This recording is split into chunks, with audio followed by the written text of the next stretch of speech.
বর্তমানে কিন্তু Facebook account বর্তমানে কিন্তু অনেকজনের হয়তো হ্যাক হচ্ছে। তো আপনার চাইলে একটা মাত্র সেটিংয়ের মাধ্যমে আপনি আপনার ফেসবুক অ্যাকাউন্ট খুবই সুরক্ষিত রাখতে পারেন, এবং যদি কেউ যদি কখনো লগ ইনও করে ফেলে, তো আপনি সেটা খুবই সহজে আপনার ফোন দিয়ে ঠিক করে নিতে পারবেন। এবং লগ ইন হওয়ার আগেই আপনি নোটিফিকেশন পাবেন, এবং যদি আপনি যদি পারমিশন যে দেন যে সে লগ ইন হবে তাহলে পারবে, সে না ছাড়া কিন্তু লগ ইন হতে পারবে না। তো আপনারা সেটিং করবেন কীভাবে, সেটা করতে হলে সরাসরি আপনি ফেসবুকে চলে যাবেন। আপনি যদি আমার চ্যানেল নতুন হয়ে থাকেন অবশ্যই সাবস্ক্রাইবটা করে দিবেন এবং পাঁচটা বেল আইকনটি অল করে দিবেন পরবর্তী ভিডিওর জন্য।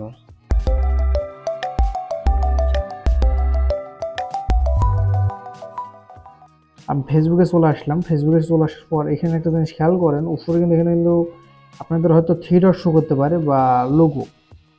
আমার যেখানে আমার প্রোফাইলে লোগো শো করছে, তাই আমি প্রোফাইল লোগোর উপর ক্লিক করি। আপনাদের থ্রি ডট শো করবে, থ্রি ডটে ক্লিক করবেন। আমার প্রোফাইল লোগোর উপর ক্লিক করি। প্রোফাইল লোগোর উপর ক্লিক করে আস্তে আস্তে নিচে চলে আসেন। নিচে চলে এসে দেখেন, এখানে দেখেন একটা জিনিস খেয়াল করেন, setting and privacy. Settings is privacy, মানে এই প্রাইভেসির মধ্যে চলে আসেন। প্রাইভেসিতে আসার পর এখানে অনেক ধরনের অপশন চলে আসবে আপনাদের সামনে। তো জাস্ট আপনি এখানে আপনার যে সেটিং অপশন আছে, এই সেটিং অপশনে চলে আসেন। সেটিং অপশনে আসলাম, তো সেইখানে আস্তে আস্তে নিচে চলে আসেন। নিচে চলে এসে সিকিউরিটি অ্যান্ড লগ ইন, এই সিকিউরিটি অ্যান্ড লগ ইনের মাধ্যমে আপনি কিন্তু আপনার অ্যাকাউন্ট সবচেয়ে ভালো সুরক্ষিত রাখতে পারেন। সিকিউরিটি অ্যান্ড লগ ইন করে দিলাম।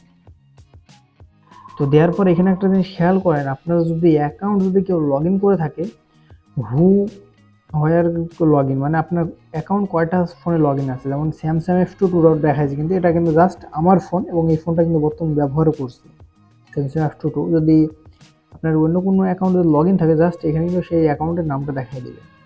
তো আমি যেটা দেখাবো সেটা হলো, দেখেন এখানে টু ফ্যাক্টর। এখন টু ফ্যাক্টর মাধ্যমে কিন্তু ঠিক করে দেখেন, টু ফ্যাক্টর এখানে ক্লিক করেন। তো ক্লিক করে এখানে একটা জিনিস, তিনটা কিন্তু পারমিশন আছে এখানে। তো প্রথমে যে পারমিশনটা সেটা হলো, আপনি যদি অ্যালো করে রাখেন, তো তাহলে কি হবে, যদি সে লগ ইন করতে যায় আপনার ফোনে, এসএমএস, সে যদি ফেসবুকের পাসওয়ার্ড এবং সব কিছু জানে, আপনার ফোনে জাস্ট একটা ইয়েস অর নো একটা নোটিফিকেশন আসবে আপনার ফেসবুক অ্যাকাউন্টে। তো আপনি যদি সেটা যদি অন করে যদি অ্যালো করে দেন বা ওকে করে দেন, তাহলে সে লগ ইন করতে পারবে। দ্বিতীয়ত দেখেন টেক্সট মেসেজ, এসএমএস। তো এটা কি, আপনার টেক্সট মেসেজ হলো যে সে যদি আপনার ভেরিফিকেশন কোড বা এবং লগ ইন কোড এবং নাম্বার পাসওয়ার্ড সবও যদি জেনে যায়, সে কিন্তু লগ ইন করতে পারে না। এটা পারবেন না কোন কারণে, আপনি যদি টেক্সট মেসেজের মাধ্যমে যদি এটা ঠিক করে রাখেন, তো আপনি উনি যখন লগ ইন করতে যাবে, আপনি যেই মেসেজে এখানে দিয়ে রাখবেন, সেই নাম্বার একটা এসএমএস যাবে, সেই এসএমএসে যে লগ ইন কোডটা থাকবে, সেই কোডটা যদি সে বসায় তবেই সে লগ ইন করতে পারবে। সেই কোড ছাড়া কিন্তু সে লগ ইন করতে পারবে না। তো আমি সবচেয়ে ভালো মনে করি সেটা হলো টেক্সট মেসেজ, এসএমএস। কারণ আপনি যে সিমটা দিয়ে রাখবেন সেই সিম এসএমএস যাবে, এবং সেই এসএমএসটার মাধ্যমে সে লগ ইন করতে পারবে। এটি করতে হলে আপনি সরাসরি টেক্সট মেসেজে ক্লিক করেন। ক্লিক করে এখানে দেখেন কন্টিনিউ আছে, যে কন্টিনিউ আছে, কন্টিনিউতে ক্লিক করেন। তো ক্লিক করে এখানে আপনি আগের যে নাম্বার আছে আপনার নাম্বার এখানে শো করবে। আপনি যদি মনে করেন না নিউ নাম্বার অ্যাড করব, তাহলে অ্যাড নাম্বার, আমি যেহেতু নাম্বারটা একটু চেঞ্জ করবো, কারণ এই নাম্বারটা এই ফোনে নাই, কারণ এই ফোনে এই সিমে কিন্তু একটা এসএমএস হয়ে যাবে, যার কারণে add phone number, continue click করেন। তো এখানে আপনি জাস্ট আপনার সে মোবাইল নম্বরটা দিয়ে দিবেন। এখান থেকে কিন্তু জিরো তোলা লাগবে না, কারণ এখানে 010 তোলা আছে, এখানে 13 তুলবেন। আমি আমার নাম্বারটা তুলে দিচ্ছি। আমার কিন্তু নাম্বারটা অলরেডি তোলা হয়ে গেছে, দেখতে পাইছেন। তো নাম্বারটা তোলার পরে তবে এখানে যে কনফার্ম দেওয়া আছে, এই কনফার্মে ক্লিক করেন। তো কনফার্মে ক্লিক করলে একটু ওয়েট করতে হবে, কারণ এটা লোড নেবে। এন্টার 6 ডিজিটের কোড, মানে আপনার এই নাম্বারে 6 ডিজিটের কোড আসবে। অলরেডি কিন্তু কোড নাম্বার চলে আসছে 612469।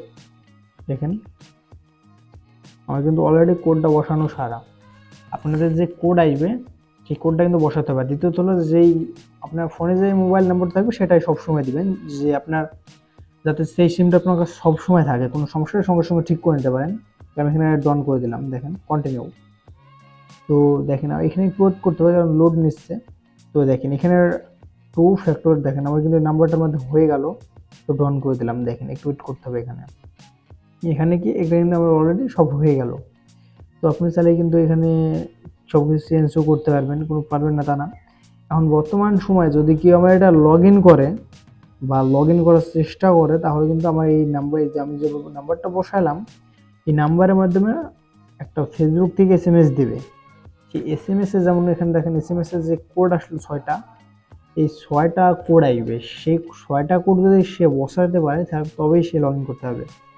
আপনার পাসওয়ার্ড জানলে সব কিছু জানলেও লগ ইন করতে পারবেন এখন বর্তমান। যদি সে ভেরিফিকেশনের কোড 4টা যে 6টা যে পাঠাবে ফেসবুক থেকে আপনার সিমে, সেটা যদি সে বসাতে পারে তবেই সে লগ ইন করতে পারবে।